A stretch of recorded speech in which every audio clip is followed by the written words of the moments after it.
Oh. I always say we're on Truth and Justice. Oh, do you? Yeah, I hope so. always God, say I we're hope on Truth and so. Justice. Sometimes I end with it. Do you realize that? Where I'm like, we're going to dive into your listener questions here on Truth and Justice. I told you I don't listen. I know. I don't. Clearly, I know.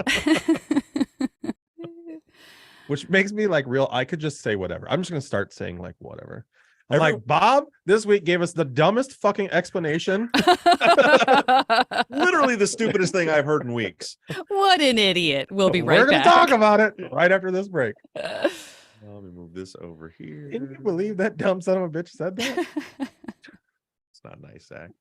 What's up, Brian, Nicole, and Josh, and Warrior, and Kate, and Montana, and Chris, and Jill, and Hannah, and Teresa, and Janet? Wait. Oh, you tricked me. You tricked me. Here we go again. You tricked me. Hello. Come on. For any of you guys that are on Patreon that are going to watch the video on Friday, that's going to watch one of the stupidest things happen that I have ever done in the history of my career, because I don't know how clocks work. Bob looks miniature. Teresa, it's because he's lost so much weight, but also so is Zach, so that doesn't really make sense. Yeah, we both lost almost the exact same amount. Well, all your weight you lost in your height. I've lost 20 pounds more than him. I just started before. Since we both started, we both lost the same. Actually, Zach's lost a little more than me. You guys both look absolutely great.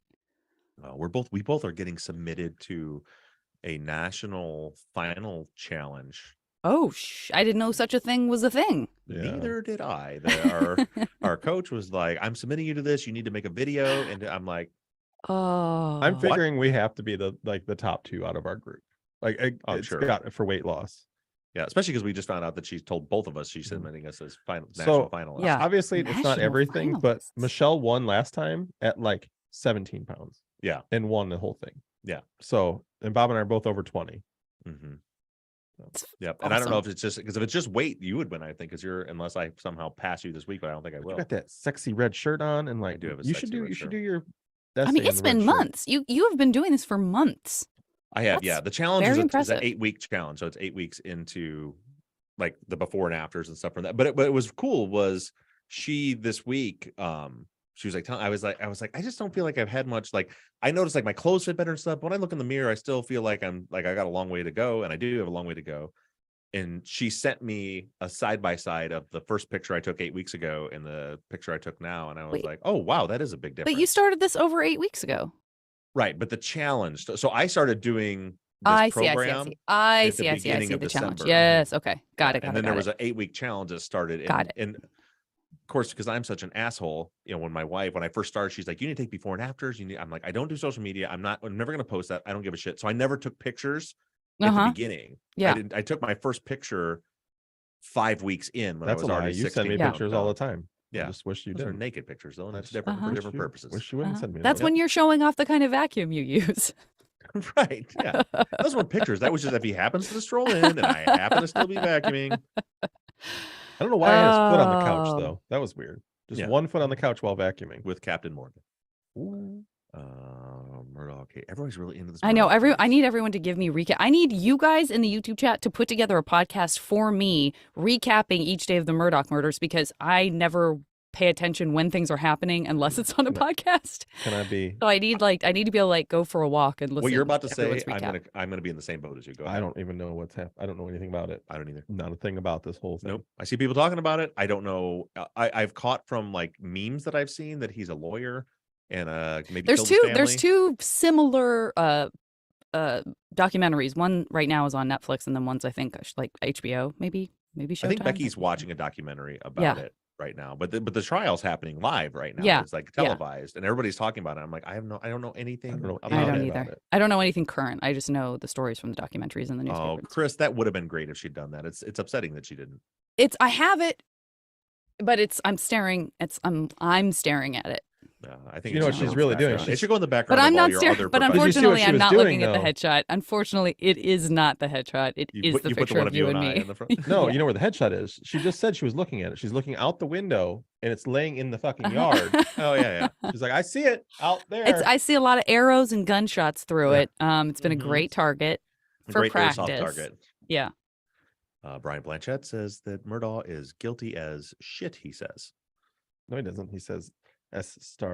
Oh, HT, Warrior which I Princess don't is even in think South is- Carolina. Which is, yeah, I Brian, can't get fix your star, Brian. Let's go. Get your shit together. Get your shit together. Yeah, Brian. the star goes down. Is that a Boston thing? Maybe that's how he says it in Boston. Yeah, it's just like he doesn't pronounce his R's. There's not a I love word. that guy. I love that guy. There's not a word with an R in it in the Boston language. Kristen, I also finally signed up for Hulu after a lot of dramatic back and forth where I thought I still had it and I thought I was paying for it, and then I was trying to get them to tell me that was true, and then I had to re-sign up for it under a different name. It was very cloak and dagger. But I also watched finally the Ed Eights episode of Web of Death. And I like cried the entire time. I was like crying just because it was fun seeing the family sitting around. I was like, I love Becky. Yeah. Did you figure out, because we were texting about it, but did you figure out at which point Ed made me just straight up ugly cry? Well, I guess I figured, again, it was hard for me because I was ugly crying the entire time, every time Ed was on screen or otherwise. Yeah. But it seemed like when he said, if it weren't for Bob Ruff, like I wouldn't. Yeah, that's the one that got me. I'm like sitting there with the kid, and of course there are times when like you tear up a little bit and stuff, but like something about when he sat down and just said that, it was just like, I'm like my son had to put his arm around me, and because I was just like, oh my, and it was such a weird. It was just like it was so heavy to be like, you know, I have all the work I've done in my life trying to like, this is like no matter what happens next, the work that we've done has made that impact on him. Yeah, it's pretty fucking awesome. It's wonderful. And it was just like I lost it. It was just like, yeah. and his whole family, you know what I mean? Like you didn't just change his life. You know, his whole everything in his surrounding family, and like, you know, it's just wonderful. Yeah, it's wonderful. It's cool. But my little man Parker like hugged me. He goes, "It's okay, Dad." I was like, that doesn't help. That just makes you cry more. Oh, it was worse. Yeah, it was terrible. And Becky's like, quit being a sissy. Come on. Yeah. My kids were just excited that Parker was on TV. Yeah. That was my kids were just excited about that. I'm excited. And Mike was great. It was so fun to see Mike. It was sad not to see Zach, but it was very fun to see Mike. Yeah, and Zach was working there, but I told him he wasn't fucking here. Invited. He was. You would never know. Yeah, you would never know that Mike doesn't like to talk or be on camera. He was like, he did great. He was like so suave. He's like, no, it's actually really impressive because you know there's a lot of people out there. You're like, where's this guy? Yeah. He just. But he's amazing at being this guy. Well, he had been done working here for about 2 months, and so he had some time to build up. Yeah, 8 words. And he was like, I don't have to edit this show anymore. Yeah. He was, but no, it was. It was really cool to see the whole thing. And just so you guys know, True Crime Obsessed is doing an episode about that episode. They've already recorded it. I don't know what's going to come out. All I know is Patrick texted me afterward. He's like, "Oh my God, Jillian and I are like sobbing through this episode, and it's coming out soon. So I don't know when it's going to drop, but look for the TCO feed for that episode." Very cool. And I wish I had known about that because I could have given him some pointers on how to make fun of you. Yeah. And Jillian had to reach out, text me too, and wanted to make sure she had all my dog names right because Jillian loves dogs, and she wanted to make sure they got all their proper credits. It's classy. In the thing. Poor Ruger didn't make the cut. Did you notice that? You didn't notice that. I was actually I was like, I think I'm seeing every No, Matt got a lot of screen time. Titus got just a quick little run through, and poor Ruger, Majestic Ruger, didn't get a minute of screen time. Poor fellow. No. Kristen says that comes out next week. Nice. So that'll be good. Nice. And Chris, Mike is. I actually went to Mike and I last weekend. We went to the casino and played poker together and hung out for a few hours on last Saturday. He's doing well. He did terrible at poker, I'll tell you that. Right? Yeah, I did very well at poker. Good for you. Well, you play it very regularly. I felt like money bags there, so because I like took out a chunk of money that I was prepared to lose at the casino, and then I won. Yeah. So then I had, because I never used cash, but then I was like, we went out to dinner, and it was like I'm like paying with $100 bill. And Becky's like, "What the fuck is going on? Why do you have pockets full of $100 bills?" Zach and I met today at for all of you guys, 2nd and Main. If you're ever around Niles, new coffee shop. Some great listeners of ours and who have become friends to just open up a new coffee shop. Bob met some of my family today. Surprised him. It's very surprised for me. I don't know. I mean, I figured it out in a minute because I know that you come from a biracial family. But it was this guy walks up And Zach's like, "What's up?" And I'm like, "Hi." And I introduced myself to him, and he's like, "This is my cousin Miles." I'm like, "Wait a minute, what?" Like, you guys don't look the same. Oh, boy. Yeah. Yep. You'll catch on sooner or later, Bob. He'll get it. I remembered that. My big like 6'4" black cousin. Yeah. Beautiful man, by the way. Oh, he's handsome as hell. He is gorgeous man. as hell. One of the sexiest men I've seen in a long he is time. handsome as hell. Yeah, Nick Bowman, shout out to Jeff Titus indeed from the Undisclosed season. I saw that on the Facebook on the Streets of Justice. Out. And then wasn't Susan Simpson involved with proof with somebody from here from Michigan that just got let out? Or was that from Jeff Michigan? Titus?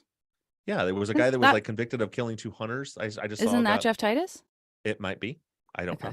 As you know, I don't follow true crime, and I don't know anything about anything. So we should start this. Yeah, that's the same Let's guy. do it. That's Jeff Titus. Jeff Titus. Yeah, that's the guy. But yeah, so was that an undisclosed case? Because I just saw people going like, close the window. Simpson. It was. It doesn't matter. It doesn't matter. I mean, we've got double confirmation here that it was undisclosed. Double blind confirmation. Listen, I don't believe either of you. So well, I wasn't one of the confirmations. Can't and won't blame you. Oh, that was Jeff Titus. Yeah. Teresa Poker. I don't even We're know. right. I definitely believe them more than I believe the two of you. That's what I was talking about. I wasn't looking at that part. Listen, I felt fairly confident, but I definitely needed the support of the chat for sure to make sure I wasn't completely talking out of my butt. I got bad news, guys. I need a pee before we start. Oh, come on! I didn't have to go then. Why didn't Come I didn't have to go. You guys. Why didn't you do that? Chitty chat for a sec. I'm so over you. Would you go? Right back. Jesus Christ! Would you please go? Disembodied vote. Oh, is La Perla? Is this your first ever YouTube chat? You see what you're missing? Yeah, La Perla. That is always. It's so crazy the first time you see the faces that go with the voices. It's almost like when you read a book and then you see the movie version. You're like, that's not what I pictured. Like I don't know exactly what I pictured, but now I'm realizing that somehow, even though I didn't know what I was picturing, that's not it. Mm-hmm. Yeah, no, I all the time. The first time I met Nick and the captain, I'm like, that's not the ghost guys. Who are those guys? Yeah. So it happened. It's a very unique situation. This hearing voices and then being like, oh. So I want to tell you while he's gone, what our dipshit friend did with the comedy money that he got. Only be talking about Bob Ruff. Yeah. He decided that we needed a whole rig. So he's got mics and mic stands and lights and speakers. Yeah. Because we couldn't just use what they had, So Bob's got to You're going to be traveling around the West in a covered wagon, selling snake oil with all your gear, and you're a self-sufficient unit now. Great. Yes, because this is what he's got to do. He loves buying gear. After this. He does. Yeah. He'll have like a special duffel bag for it. That'll like all fit perfectly. Because he has to get everything. Then he'll have 7 more cameras and then what? Don't you worry about what we're talking about. Hello, hi. What a dumbass. Well, I definitely didn't call you a dumbass on the radio. I don't know if you know how this works, old man. Look at him stealing focus, even though he's not on camera or mic, yelling from and he's still the center of attention. From the back. Did you call me a dumbass from the radio? Yes, sir. But they bleeped it. I don't know if you know that or not. Our sensors they work very quick, Bob. There's a 10-second delay and they bleep things. So that's how the radio works. Yeah. I don't know if you know this. I don't care for your attitude. Yeah. I can't believe I have not noticed anyone say that Bob was wearing red last week. Someone told him it looked nice, and now he's wearing red again. I thought someone would point that out immediatamente, and no one did. What a miss. What are we talking about? Okay, we're gonna start a podcast now. No, we're doing a radio show. We're doing one of those old timey. Okay. All right, we're doing one of those old timey radio shows. Where everybody sits around and looks at it. Alrighty. You should real quick before we start, just so the YouTube people know, you took away. Zach brought a water bottle that really ties the room together, and I told you to keep it in frame. It's a weird spot, right? That's perfect. See, it's a Janet shirt, my shirt, and then Zach's cup just brings everything together. It brings everything together. All right. Somebody asked if Janet and I are going to Obsessed Fest. Do you know the answer to that? Yeah. Oh, that's new to me. So I've been wanting to go. I just haven't got any fucking confirmation, man. I told you that I told Patrick that I would like to have Janet and Zach come with? And he said, absolutely. And that's all I know now. Cannot wait. I'm so excited. And so Jennifer, shout out to your kiddo. That makes me very happy. There you go. YouTube Live. Janet and I will be there. Buy your tickets. Fuck that guy. Buy your tickets to see us. Right. I don't think you could say you want to buy a non-Bob Ruff ticket. You might just get the ticket. How much is the ticket sans Bob? If we just... What can you shave off if I promise I don't want to see Bobby? What was it? Bob a la mode? Was that what you're... Yeah. You kept going saying a la mode? Yeah. A la mode. A la mode Bob. Okay. Wonderful. All right. We're going to start our show now? I thought we did already. No, well, we just do it. Well, the thing is, Janet was late.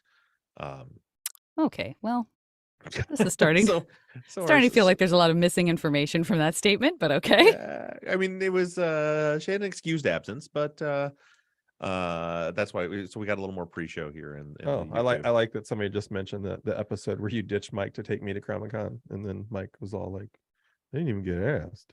Yeah, to CrimeCon or CrimeCon. I said funny. I just saw, and we're gonna start. But Kathy McElhaney, one little trick I learned her in season 5 is when people type, and their autocorrect makes the T and the H capitals. It's because they talk a lot about Terry Hobbs on the internet. Oh, yeah, happens to people all the time. It really does. People will comment, and you'll see like capital T, capital H. Because it's an autocorrect thing, because they're always doing like TH did this and this. And that's interesting. Fun little fact for you.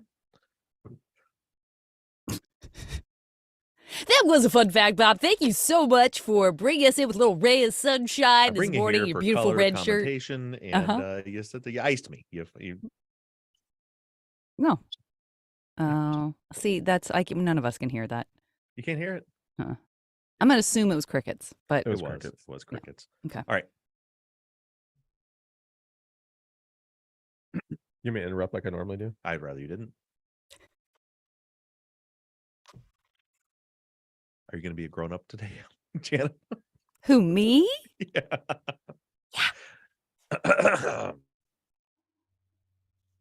All right. Thanks everybody for joining us. Right off the gate, and we got a lot to talk about. And first of all, I'll say I ended up packing a lot more information into this episode than I thought I was going to. As I really, I spent the time working on that video, and then throughout the week was really going through everything with the that 1023 voicemail call. And I think it's a pretty damn big deal. And before we get into the questions, hopefully there's some questions about that. Also, were there any questions about, because I didn't see a lot of people talking about what I thought was another pretty big deal, which was the missing page from the Verizon. Do I have some questions about that? A couple questions, yeah. Good. But yeah, that was a big deal. Yeah. It's hard. Sometimes when you do those episodes where there's just a lot of stuff and it's not necessarily about just one thing. I think it's hard for us. It can be hard for me because I'll focus in on one thing that really sticks out to me, and then I'll just be thinking about that and chewing on that, and then I'll realize like, oh my God, it was the same episode that we also found out about the 1023 voicemail, and that was the same episode where we listened to, So, but yeah, that's a big deal. So, what was your takeaways from this episode? Man, I think that 1023 voicemail sector data is huge, and I guess you don't think about putting it together because you're just watching pins on a map, right? So you're thinking they're here, they're here, they're here, they're here. They don't actually really think about the travel time. So to put that perspective that they are that far away, but then immediately 20 minutes later are at Robert's home, right? Which means they had to directly go there. And why are they doing that? Why would they drive past Robert's house that far for him to check his voicemail to immediately just keep driving right back to Robert's house? Yeah. And when you piece it together with there's that element of it, like there's no reason for them to be up there. I think if you haven't watched the YouTube video on our YouTube channel with the sector data, it's worth the watch. I really think that it is. It's it really great. Breaks things down and it makes this much more understandable. But then there's also like what I think is a huge issue for the habeas is that Bodmer's drive test it's invalid. It doesn't. He made the drive test to show how Robert could connect to what we now know is a sector that he never connected to. So it's completely invalid. And I hope I made that clear in the episode where what I was saying is like, yes, is there a practical way that you and I in a discussion can say, well, yeah, but if they went this other weird route, then they could have touched it. That's true. But the fact is they were convicted, and one of the major elements that they were convicted on was the drive test that we now know is invalid. Yeah, that's huge. They couldn't have gone that way, which means that should never have been presented to the jury, and it was. So I'm I'm not a lawyer, but I've talked to a few of them, and it seems like that could be a huge, pretty significant issue when it comes to habeas. Janet, what did you? Oh, sorry, Zach, you had something. Well, I was going to say, and I think you touched on the episode, but I think the other great point that you said is it lines up with what they said they did. Yeah. And not only that, like at the time that they're saying they did this, they don't know that this phone evidence exists. They don't know that there's sector data. And I honestly, up until literally 3 weeks ago or whatever, I didn't know what sector data was. I knew that there was towers, and I knew that they could see where you were, but I didn't realize they could actually directionally tell where you were. Yeah. And this is, 20 years later. Yeah. 18 years later, 17, whatever, 17. I'm not good at math. I don't know if you know this about me or not, but you were pretty close. But I didn't know that you could directionally tell which side of the tower you were on. So I think that's a big deal. If I was trying to create an alibi, I wouldn't tell you what side of the tower I was on because I didn't know you needed that. Well, yeah, and most people certainly didn't know, and I guarantee you Robert and Christian didn't know was a thing. So that's that point you just made when you piece it together, what investigators should have been, and this is this is the problem when you have a theory-based investigation and a suspect-based investigation, is they were trying to find a way to make the evidence fit their theory. And they came up, and it turns out the way they came up, because they had limited information, the way they came up with doing it was invalid. But if you were to do it properly, where you're like, okay, tell me what you did, in a very nonchalant way, when you listen to Robert's first interview, he's like, yeah, well, he came over. I never really committed to this hike. We were headed down to church. I called the church on the way, and they said that it was too late for mass, so we ended up going back to Christian's house. Then we went over to James Workman. We played paintball. Then my cousin had texted me and said he needed chapstick, so we went to the AMPM and went home. Then you look at, okay, now we have the full call detail report and sector data. What does this show? Well, they said they went from here. Okay, it tracks there. Here's the call he said he made. Here's the route he said he was going. They said they went back to Christians. It shows they passed 74. They were headed back to Christians. We have this dead period, but when it comes back on, where are they at? It shows it doesn't show they were at James Workman, but it shows if they were at James Workman, that's the sector that they would have hit right there. And then he says he went home. He went to AMPM and went home, and 20 minutes later, he's at home. It fits completely with exactly what they said when they didn't know anything about this evidence. But again, the issue was they had already decided it was Robert and Christian. They had already decided what their theory of the case was. And so they tried to find ways to make the evidence fit their theory instead of just looking at what the evidence was showing us. Janet, what were your thoughts on the episode? Well, I agree with everything that Zach said and what you've been saying. I think, this is just one of those points in the casework where it's real bittersweet because, I want that video to have been played at the trial. I want all of that information to have been laid out as beautifully as I feel it was laid out by you in these last couple of episodes as you've been crunching through the data. And, it's just those pieces that fit back together where I hope that it means good things for the future, and I believe that it does. But it's also like, this was in the file, and this whole everything you said could have been cleanly laid out at the trial. Yeah. And I think that's a big deal. And so it's very bittersweet because it's like, yes, oh God, this is not new information in that it shouldn't have to be new information, if that makes sense. I feel the same way. There's like this weird mix of like I feel very much like excited about the fact that, as we've always said, like, you just keep picking away at details, and sometimes it's rough, and sometimes it's not exciting or entertaining, and there's a lot of stuff that are just dead ends, but you just keep looking at every little thing, and it's like, here's the thing, and it broke it open, and it shows like, okay, like this again, in my opinion, it's in like their alibi. The amount of mental gymnastics you have to go through to make it even possible for them to have been up at the crime scene are way beyond ridiculous at this point. So when you look at that, it's like, yes, we found it. I don't know, but I certainly expect and hope that this all comes out in the habeas with just all this stuff that we've discovered over this time, with, obviously it would be different experts that can break it down, not in a YouTube video, but in a way that they can be used in court. But then the other side of that is they've been in prison for 5 years and they've been in jail for 7 years. Christian's been away from his little daughter the whole time. They've both been away from their wives and their families through all of this, for something that was sitting there the entire time. It's just heartbreaking. And with that, let's go ahead and jump into these questions. Yeah. Great. Okay. Just let's start with, I'm actually going to kind of move backwards a little bit with the order that things were presented in the episode. I hope that's okay. There were a lot of comments and questions about some of the information that was in that Claire interview. And I know that you had mentioned that maybe you hadn't necessarily intended to play it, or that it would have been more of a bonus, but it came out all in that one episode. But I too thought that there was some interesting stuff in there. So I was glad that the listeners picked up on a bunch of stuff, even some stuff I didn't notice. And so I want to jump into that first. Kristen wants to know if LeClaire mentioned the Hineses in the interview. Is that a conversation you ever heard happen in the files? No. Anything? So that interview came out. I had talked to. So this process of this week, as I told you guys when we were recording Wednesday, I was still working on the video. I've got to put something together. I had a listener who had said, "I really want you to share all the stuff she had said that she wanted to be shared on the podcast." So I actually reached out to that listener and was like, "Here's your chance. What do you want?" And she gave me a list of things that she wanted to hear. So I put them out there for her. And then, and one of the things was Claire's interview where she mentions that they were out there shooting. So it was like literally final hour, and that's a long interview. Mm-hmm. I'm like, I'm gonna grab the interview, clean up the audio the best I can, because it wasn't great. It still wasn't great, but it was worse before I worked on it.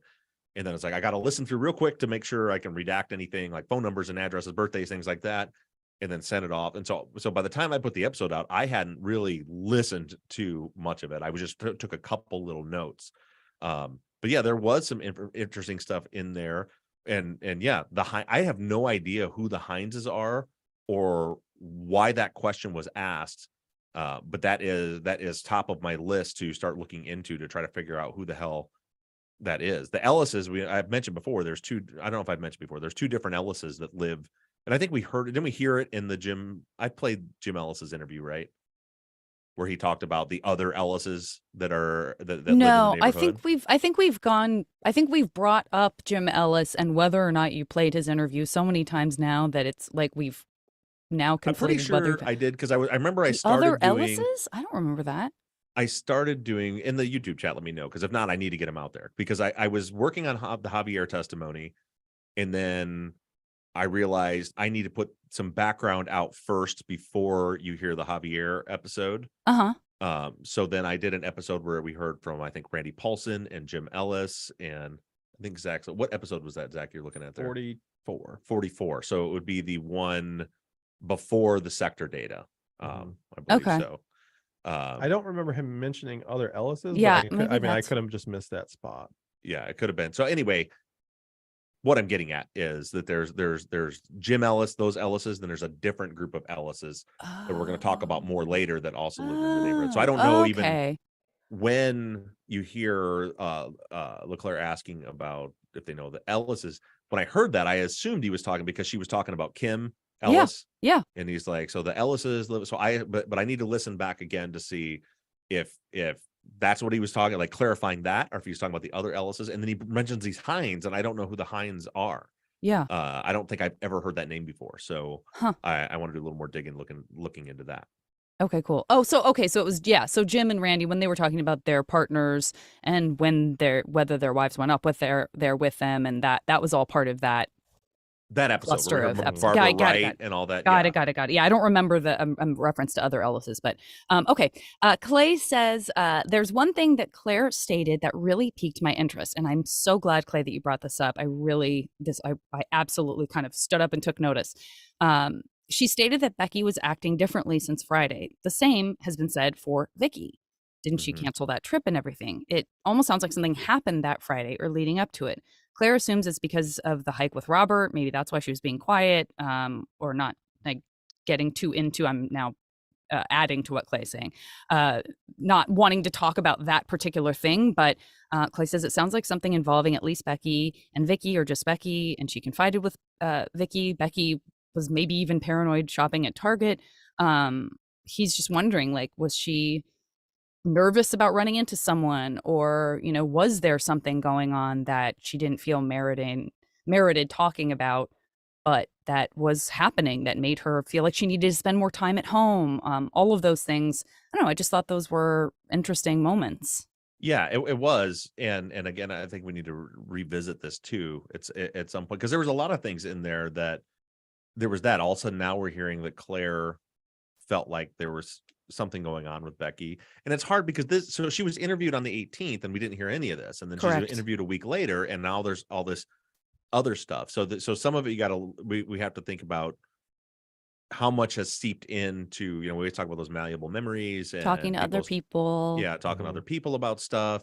So and how much is real. And then also, like, we know that she had just broken up with Jacob at that point. Yeah. And then she was talking to, was it that Gray guy? She was talking to him quite a bit, and then was talking to Robert. There was a lot going on there. But also we heard, and you probably have questions about this, but we heard her talking about that they were growing, that one. Oh, that's definitely in here. Becky was John's pot supplier. Yeah. And it was everybody's pot supplier, sounds like, because everybody we talked to said they got it from Becky. That's what I think. Javier said that. Claire said that. Claire said that John got it from Becky, and that they also were at least trying to grow. So that was new information. Yeah. I'll shout out the folks who brought that up. In fact, I was going to say, right next up, I had Jordan and Nicole. They definitely both mentioned that we thought this was the first time that we heard that Becky was supplying John with weed. That was very interesting. We'll talk more about the growing in a second to see if there's anything you want to add to that. But Chris had asked, sorry if it's been gone over before, did we ever get an answer to all the spare money Becky apparently may have had? It was stated she only had that one weekend job, but seemed to have a fair bit of spare income. Talking of drugs this week got me thinking about it again. And yeah, I thought about that too, Chris. And I did think that it was interesting that Claire did say that Chuck would help her along as well. Yeah. I don't know that you necessarily saw that show up in her bank accounts for what you had. No, there's not a lot going on. So it seemed like she was working, and I don't think I posted her bank account stuff, but she doesn't have any significant amount of money in her banks or in her bank account or anything. But yeah, we've heard before that, you know, she gave him that car and that she was paying all these bills. And then we hear again from Claire that she's like lending her parents, you know, her mom money. Yeah. And somebody in the chat had mentioned that as far as the growing pot, which I know you say more questions on, that she tried and failed. I need to go back and revisit that, because it sounded like they were still, like they had tried and it didn't work. And then I thought it sounded like they were like trying again to grow.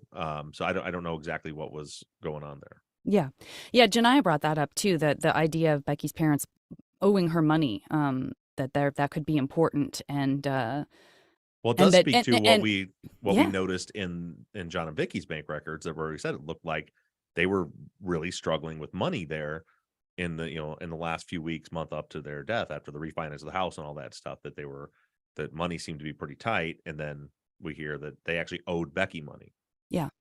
Yeah, Kathy brought up, and Jeremy had sort of a question and comment about this too, this idea of the investigators ever pressing harder on the alleged hike to determine whether it really was a hike or if that's code for something else, if it's, because there are these different conversations that the investigators have with friends of Becky who are like, no, she didn't hike. Not really. That's not really what it was. And that's not necessarily something we can know, but, it doesn't seem like the hike was never like a huge focal point of them trying to really dissect what that could have meant, in my impression of it. And it seems like these guys agree that it was just like, it was a hike, it wasn't a hike. This is the most I feel like we heard them talk about it, maybe a couple of other times, where they're like, what does that mean? Where was she going? How far back? All of that. And of course, Kate mentioned the van in the back of Becky's house. And we've heard that before, that there is this old burnt out van or something like that, right? Much further back. I was confused about that, because when I heard it, what I thought of was the van they used to haul trash.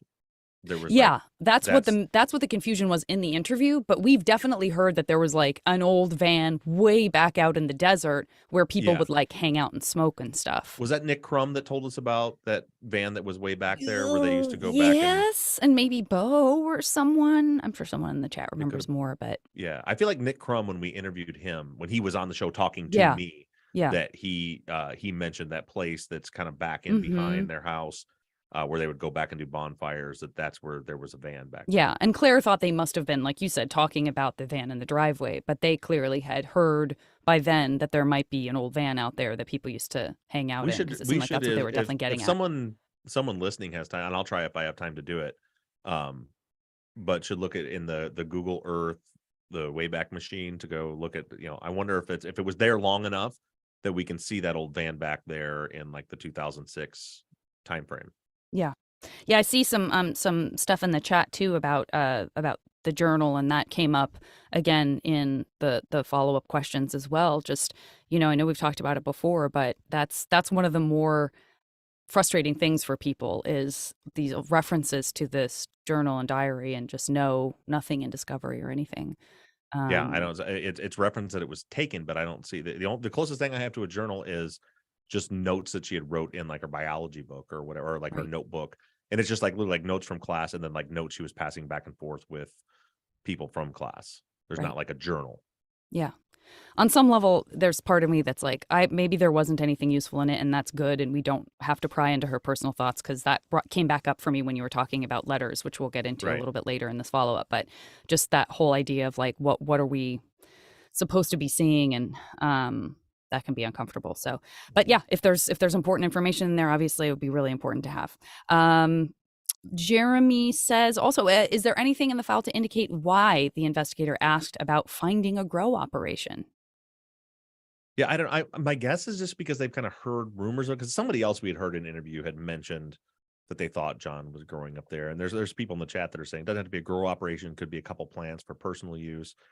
But I thought he was saying like, he was asking like, could they have stumbled on someone else's? And maybe I misunderstood that. I took that as a separate thought, which is of like, could they have stumbled on someone else's up there? Oh yeah. And it's very possible. As far as from the YouTube chat, people are asking about if they had a grow operation. I would almost assume, based on that property, that if they were growing, that it was probably inside and would have, they would have burned up in the fire. But also I don't know where they would have put it inside the house. But from what I've seen from friends that have grown, because it's now legal here in Michigan to grow, what I've seen from friends that grow is it doesn't take a lot of room. I mean, you could do it in a fairly condensed area. Yeah. So I mean, it doesn't, there's no evidence to support that it was in the garage, but I mean, it doesn't take a lot of room to do it. Right. And have a fairly substantial amount. I mean, you're not providing tons of people, but to have a handful of plants and provide a substantial amount, it doesn't take a ton of room. Mm-hmm. Yeah, so that's something, but it does seem that at least at that point on the 25th of September, the police were still, or at that point they were very interested in that angle, at least, which makes you wonder if they know something more, like just like asking about the Hines, like who's that? What do they know that we don't know? Sure. Jennifer says, kind of putting some different things together. Jennifer says, so we have an area of disturbance where it looks like something was recently dug out of the ground, a wheelbarrow with clumps of mud in it, as well as Becky's body. And now Claire says that John and Becky were growing weed. Also, Claire said Becky was planning to spend more time at home, which makes me wonder about the time required to process the plants. I wouldn't think they were growing enough to be worthy of murder, but what are your thoughts on all of these things potentially being connected? Yeah, I don't know. I mean, it's all things I think we need to put a pin in as because the one thing that we're lacking in this, and I see people in the chat, and I see it every week everybody's asking, well, if not them, then who? Right? Who's the suspects? And as I've said, we have not. This phase of the investigation is looking at the case against Robert and Christian. Right. When we're done with that, then we'll start looking into see if there's other suspects. But in this year of doing this case and all the victimology we've done, we've yet to identify a motive for anyone. Right. Right. So that's why, like, the fact that they may have been growing, may have stumbled onto a grow operation somewhere. Becky is the one that seems to be buying the pot and supplying it to everyone, that maybe there's something there. I don't think the crime scene supports the idea of Becky being the target of this for all the reasons we've explained ad nauseum. but yeah, we have to be thinking about all those things still when we get into. But at this point, I can't tell you who the suspects are because I haven't even looked for any suspects yet. Right. We're just looking at the case against Robert and Christian. But that's going to be a huge thing. And I feel like that's when the light bulb goes.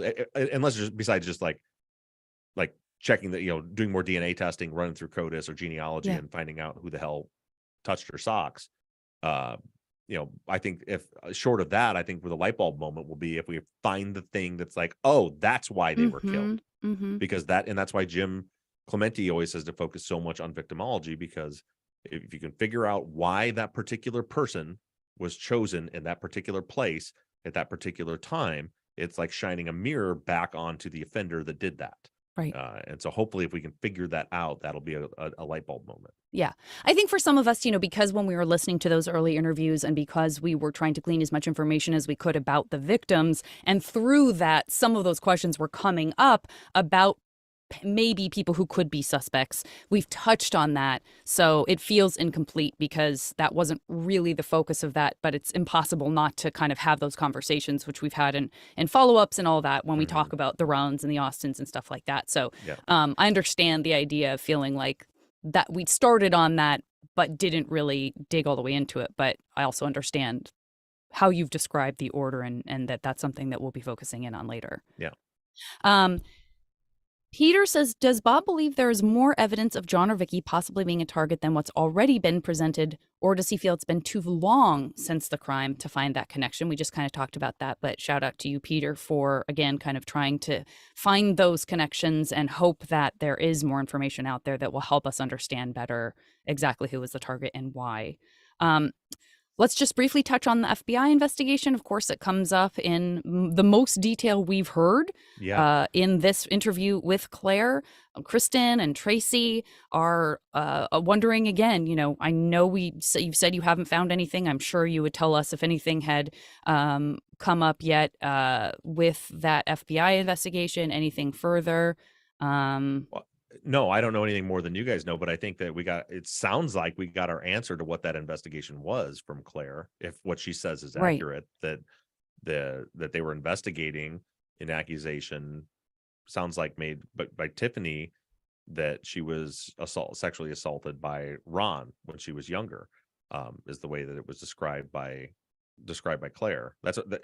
I'm not adding what someone told me. I believe Facebook, that's exactly what's said, right? I went through and read the transcripts just to make sure I was hearing things right, and I'm pretty sure that that's what happened. And by the way, I would just add to that, not passing judgment on what any of that means, because it's all at this point sort of third party people talking about it without the actual people in play. It must have been really uncomfortable for that interview with Claire. I would say, to me, it sounds like Bumpancero is 1,000% the lead detective. I mean, to me, my perception of that interview is Bumpanciro's in charge. He's asking the questions. He's talking about it like it's his case. And he's very good friends with Ron. So I thought that was interesting that all that stuff kind of came up. And I think he still was, because he also is the one that requested Robert. He filed the warrant and received the response from Verizon for Robert's cell phone record. So we're talking about a week after. And I think what LeClaire had said was like within 2 weeks, he had shifted into being the lead investigator.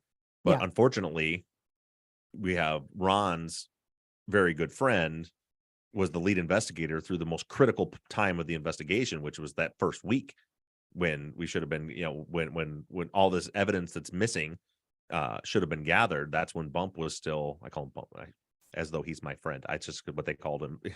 I did the same thing. I made a little note and I was like, Bump. And then I was like, it's too personal. Bumpancero, Detective Bumpancero, was still in charge at that point.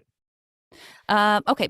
So regarding the couple of things that came up for Javi in the conversation, Kristen says, did we know that Javi's phone was off on Monday morning? It's been a minute since we talked about those phone records. It wasn't just off. Wanted to. Okay. So that was Claire said that she thought the phone was off, but we see in the phone records, he just didn't answer, which we assume he was sleeping, because like Claire had called him, he didn't answer it. And then we see his first call, I think, of the morning was to Claire, returning her call. But no, his phone was not off. Okay.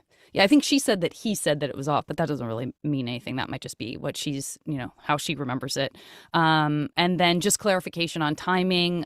Kate mentioned that Claire did say she told Javi she thought it was maybe around 11 and that he was really upset. But that timing doesn't really match with the phone records and what we know, right? Right. Yeah. It was, from memory, it was like around 8:30 in the morning, I think, Yeah. when Javier got up and called Claire, and then I think he tries to call Becky, he calls Robert, he called Nick Corline, he calls several people, and then I think it was around 11 is when he actually went up there. Okay.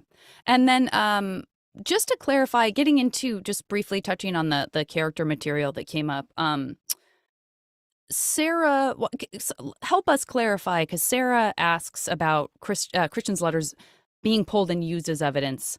And then again, it's calling up Becky's journal for a lot of people because of the letters coming up, and asking about limits to what can be used as evidence. So can you just go through for us again the difference between finding something, having something in discovery versus talking about it during the trial for the jury to hear, and where these pieces of evidence fall into that? Yeah. So the police are, they're gathering everything about everyone. So like when they found those letters, it was because they executed a search warrant on Christian's house, and they took everything they thought might be relevant. And then the prosecutor then decides the first level is what they think will be relevant for trial.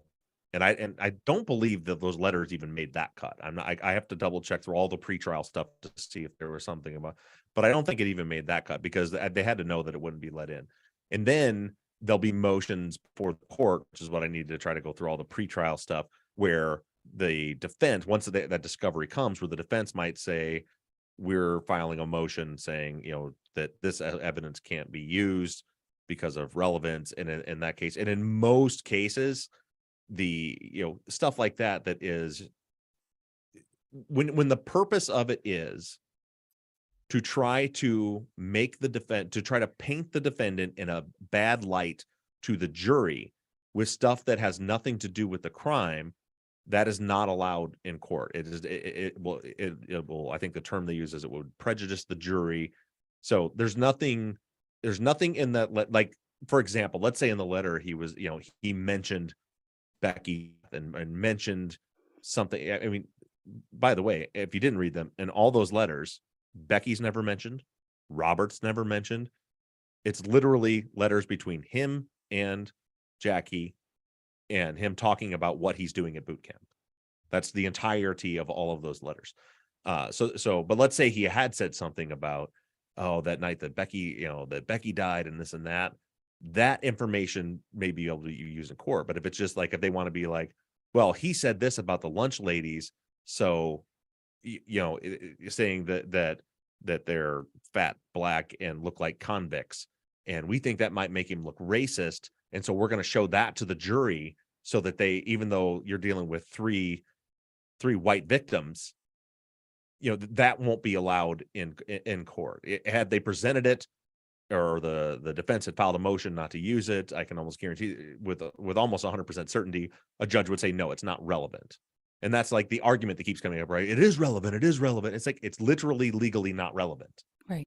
It has nothing to do with the crime at all. And you're not allowed to try to just make somebody look bad, because what the jury is supposed to be looking at, and what we are supposed to be looking at when we're trying to figure out what happened here, is actual evidence of the crime. Like, so the sector data we covered, for example, like looking at the phone data, is it possible to have them been there, for them to have been at the crime scene? That is relevant evidence. Something written in a letter about a lunch lady is not relevant evidence. Even if he like wrote something truly racist, like they're all a bunch of N-words, or something like that, it might mean he's a shitty guy and a racist, but it still doesn't have anything to do with the facts of the case. And and I hope I understood the question and answered it what you were looking for, as far as from what's gathered to what's used in court. Yeah, definitely. Emily says, why did neither lawyer for them request separate trials? Was there one jury for both of them? You know what I meant? I'm going to have to answer that question next week, because I did see that come in, and then I got distracted because I wanted to check with the family and see if anybody, because my assumption, this is just my assumption. My assumption would be that the defense would be pushing for separate trials, because if Robert was tried by himself, the business card would not, that has no effect on him. Yes. His DNA is not on the business card. It's not up there at all. And then on Christian's side, Robert's cell phone, they could try to, but if neither one of them is going to testify against each other, it would be much harder for the state to secure those two convictions separately. So I would assume the defense wanted separate trials and the state wanted them tried together. Ultimately they were tried together with one jury for both of them. Yeah. Okay. So yeah, so that would just be something that a judge would say, like, well, this is totally entangled. The two things are totally entangled, so we're going to have to keep it together because one argument relies on the other, kind of. Right.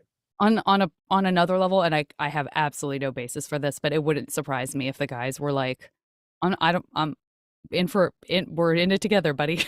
Like, yeah. Like their attorneys could have been like, we have to push for this, and they would be like, no, dude, like, we, like, this happened to both of us together, and we'd rather sit next to each other. You know what I mean? I don't know. Yeah.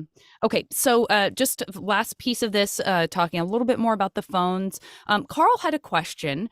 He says, I understand this, going to the video. I understand the video shows how the guys could have been on the route you show for the 709, 710, and 713 calls, and the video shows how it matches their statement.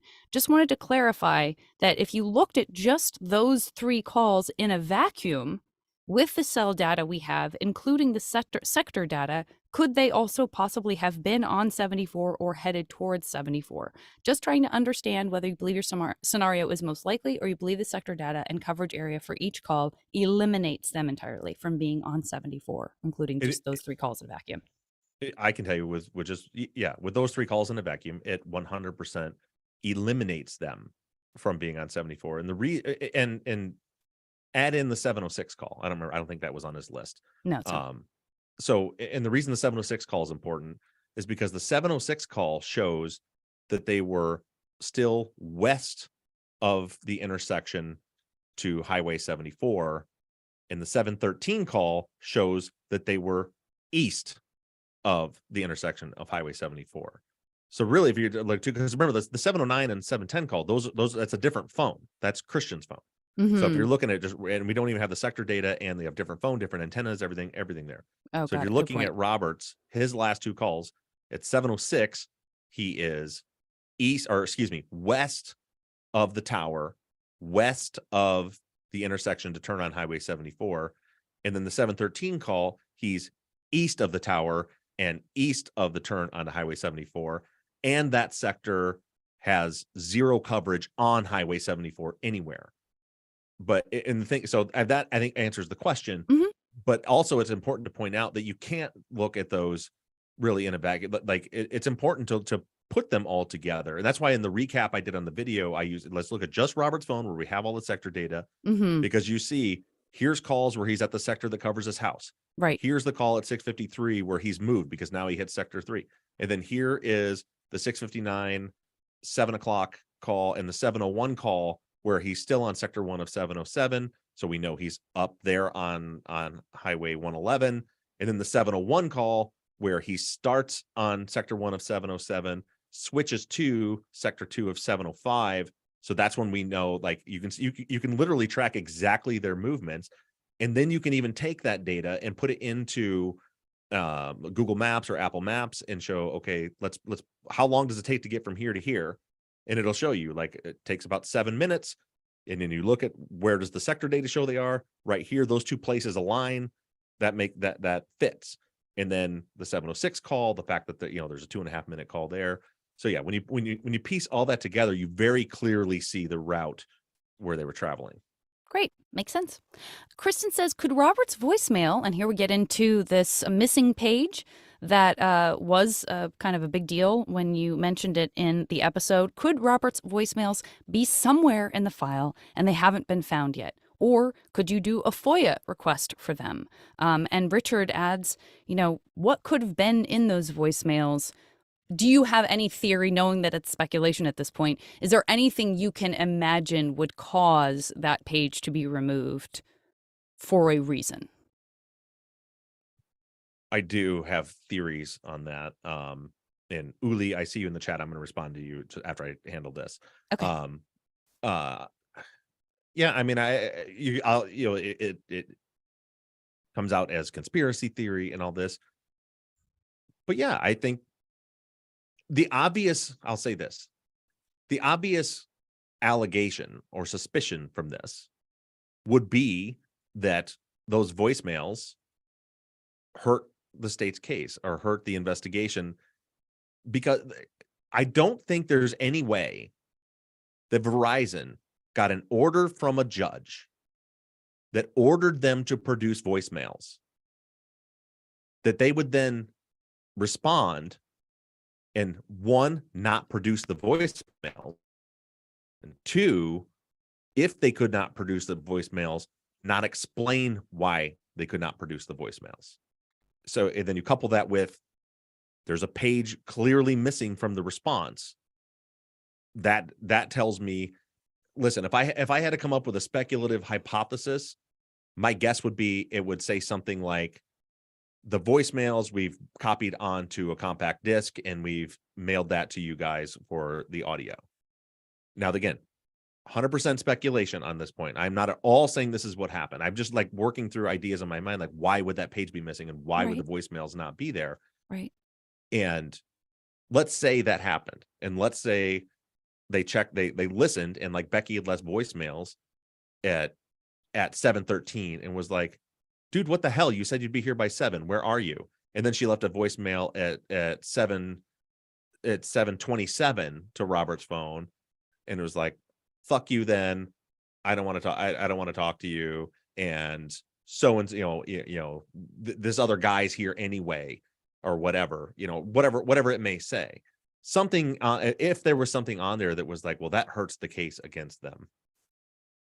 Now, that could all exist in the police file all the way up to 2014 when they were arrested. And then as they start to prepare for trial, now they have to give discovery to the defense.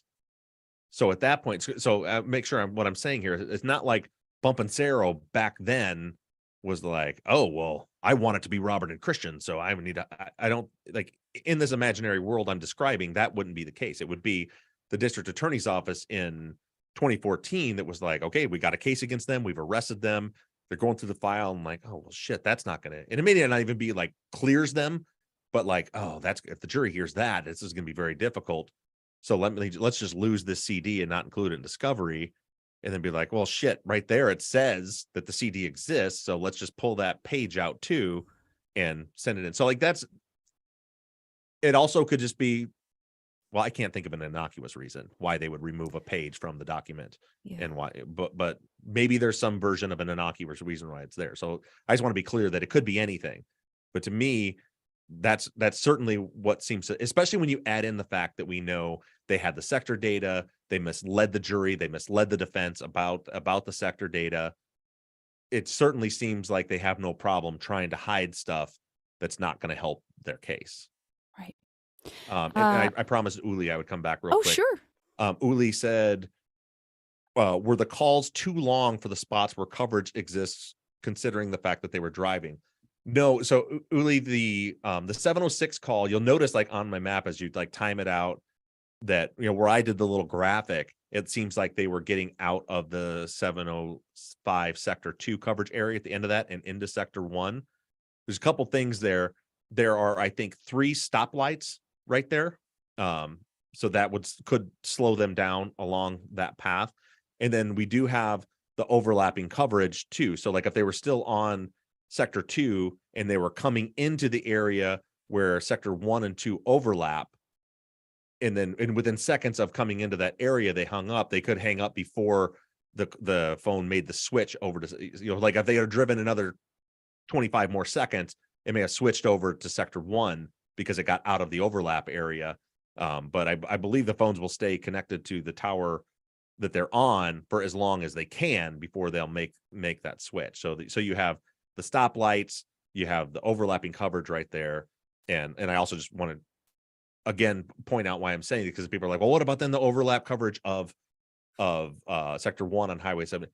Again, it's a different, there is overlap from sector 1 over to the sector 2 area, but it's the range that's the problem on sector 1. And that's why in the video I laid out the Gladiator, and there was like 3 different tests that he did, drive tests for sector 1. And in all of them, it doesn't show, not one of them shows dominant coverage. One of them just shows the coverage that sector 1 does not touch 74. There is no overlapping coverage of sector 1 onto 74. So I want to make that clear. And just in case I'm not talking about the right thing with you, as far as them driving to now, where there is an issue is with the state's theory. If you look at Christian's connections to Tower 523, one, as I mentioned on the episode, the sequence is wrong, because the first place he could have possibly touched 523 would already be at Tower 745, which there's lots of problems with that. You got a little tiny cell, and that is too small of an area for 2 minutes of phone call to happen. So that's problem 1 with those calls being on 74, with Christian's 523 tower calls. And then you have the fact that where that little blurb of possible coverage is right smack in front of sector 2 of Tower 745. That would be an extremely strong signal right there.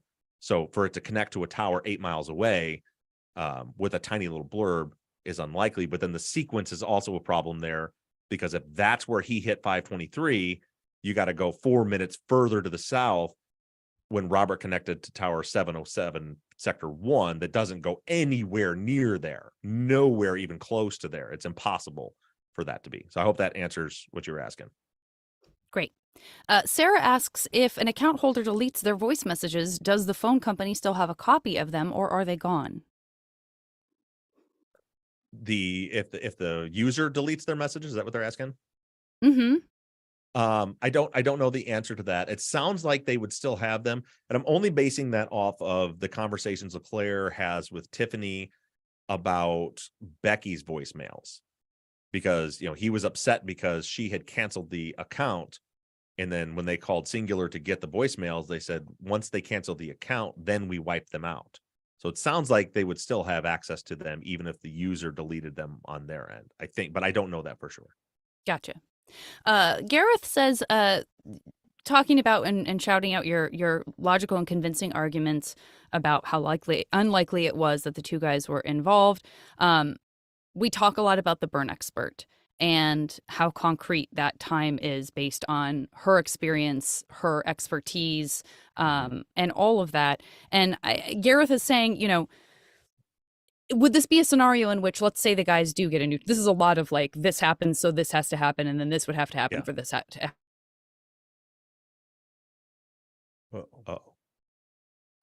The state just, sorry, did you lost me? We lost you. Mm-hmm. Oh, am I back though?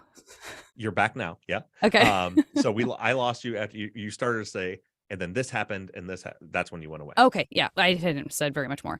So Gareth is, I think, saying, if the guys get a new trial, couldn't the state just find a different expert to talk about the burn body evidence differently, and then find a different cell expert to make whatever and create a new scenario in which they make the data fit as they would like to see the timeline be adjusted for a second trial? Like, is this all so manipulatable and malleable that they could just kind of create a new scenario that they felt they could make sense to the jury? No. And because we're talking about, could they try that? But you'd have to find an expert that's willing to risk their entire reputation to come up and lie on the stand. Now, let's look at the cell phone evidence first. Could an expert come up, and what they would have to do is say, for an incoming call, you can use the initial cell face for location, which is not true. Mm-hmm. No one will agree that the defense could put up 25 experts after that to show that that's not true. Also, even if that was true, how do you explain the 705 sector 1? Like, you still know that call ended east of that intersection. So there's no way around that. There's no expert in the world that will get up on the stand and say that 713 call where the final cell face is 707 sector 1 could show that they were on the highway or headed towards the highway. So that part is concrete. Same thing with the voicemail connection on Tower 88. Sector 1 points almost due east, southeast. It's like I said, like on a clock face, 3:45, not even to 4 o'clock. It's pointed the wrong way for their theory to work. Now, could they do a different drive test and try to show? But my guess would be, what I would do as a defense is I would argue against, you can't do a drive test in 2023 to show what the driving conditions were like in 2006. Right. Like that, you can't do that. Right. The intersections aren't even the same anymore. So that as far as the burned bodies go, no. I mean, could they bring up another expert that says, yes, this shows the body was burning for an hour? I get it. I don't think they could, but if some expert was willing to do that, they would be wrong. I've done more, like, look up Elaine Pope's work and some of the studies. Like, this wasn't like she just came in and just did a couple of test burns just for this case. She has done hundreds and hundreds of test burns under every condition and knows exactly from those tests what those bones look like at certain points, and then built in, some wiggle room either way. But there's no way that body was burning any longer than 30 minutes. From what I see in her report and the photos and how it's documented, I don't see any way. And Zach has had the displeasure of seeing them. Right. I don't think there's any way she burned any longer than 20. No, I agree wholeheartedly. When you look at the pictures where she did do a 30-minute burn and what the bones look like, there's a lot more damage. And compare them to Becky's body, there's no way. But, they got that. But so let's say they did that. Let's say they found an expert who came in and said, well, I've looked at this and I think that Becky's body burned for an hour. Well, then as the defense, I would say, okay, here's the expert you used. Yes. 5 years ago. Yes. And she's going to restate, like it's your expert that now you're saying is wrong because it doesn't fit your narrative. So there's, I don't think, I think if these guys are to get a new trial, it would be all but impossible. They barely convicted him this time. 10 days of holdouts before finally everyone agreed to vote guilty. Yeah. That's pretty much what I've got. I just had one last thing. Janiyah had been thinking about the Murdaugh trials. The reason I'm not bringing it up, Janiyah, although I seem to be bringing it up, so there's some hypocrisy going on there on my account. I love Janiyah and I love what she has to say, so I'm always like, well, I want to bring it up. But she had mentioned that there's this conversation happening. Again, I'm saying this because you two don't know about the case. But in this scenario, it would seem that one person used two different types of guns potentially to commit a murder I can answer. by this himself. You saw that? Question. Yes. Great. Okay. What she was pointing out was in the Murdaugh trial that there was some birdshot and buckshot. Used but they still think it was one gun. And Zach can speak to this too. But one killer is what Janiyah had pointed out. One killer. Yeah. The thing is, those are both bullets. They're shells that shot that are shot out of the same gun. So like right now, if you were to go out to my hunting gun cabinet out there and unlock it and pull out in the shotgun shell section, you could grab 2 rounds and shove them into my over under 12 gauge. And one of them will be a number 8 birdshot. And the second one could be a double-aught buck out of the same gun. So that's very different than 12 gauge birdshot shot out of a shotgun and a 40 caliber bullet shot out of a pistol. Very correct. Yeah, and I mean, like, to have 2 different rounds in a shotgun is not very alarming. I mean, that happens a lot. Yeah, especially if you're dealing with a hunter, someone who hunts, because like, for me with a shotgun, I hunt grouse and woodcock that are smaller birds. I hunt pheasant, which require a different shot. I hunt turkey, which is a much bigger shot. It's like a number 4 shot. And I don't anymore, but some people will hunt deer with them too, where they'll use buckshot. So like for the same gun, the only thing I have to do to change to hunt different game is just to change the type of shell I put in. So Josh is now saying it's 2 different guns. It was duck loads and a 300 blackout, which cannot be fired from the same gun. What is a 300 blackout? It's an AR style gun. It's just a different that's a different story. Yeah. Yeah. If it's buckshot and birdshot, yeah. This is my concern. This is my concern about us having a conversation when you don't have all the information. Hey, in our defense, Janaea said it was buckshot and birdshot, so I was responding to that. If it was a rifle and a shotgun, those are 2 different guns completely. Yeah. Okay. I don't have anything else. I do want to shout out, oh gosh, I'm trying to remember who it was last week who had said what's going on with Javi's testimony as a perfect follow-up last question. So I'm just going to say, remember how someone asked when we would be hearing about Javi's testimony, Bob? What's up for next week? Awkward. Yeah, and that's a great time to ask that question. Before I answer, was there not a single question about the 1023 voicemail? No. None. So I mean, I think must have explained it perfectly. I mean, I didn't have a question about it after I listened to it, and I didn't see any. So yeah. And we talked a little bit. That's what we talked about up front. But yeah. So now I think we've exhausted the cell phone data at this point. The last thing I will say is somebody asked Whitney in the YouTube chat if we could hear from a lawyer about it because they're curious because Robert and Christian already appealed on the cell phone data and they didn't win their appeal on that. So it seems like it wouldn't make a difference here. Very different situations, Whitney. So their original appeal was based on the fact that they couldn't prove or disprove anything because the state never requested the sector data.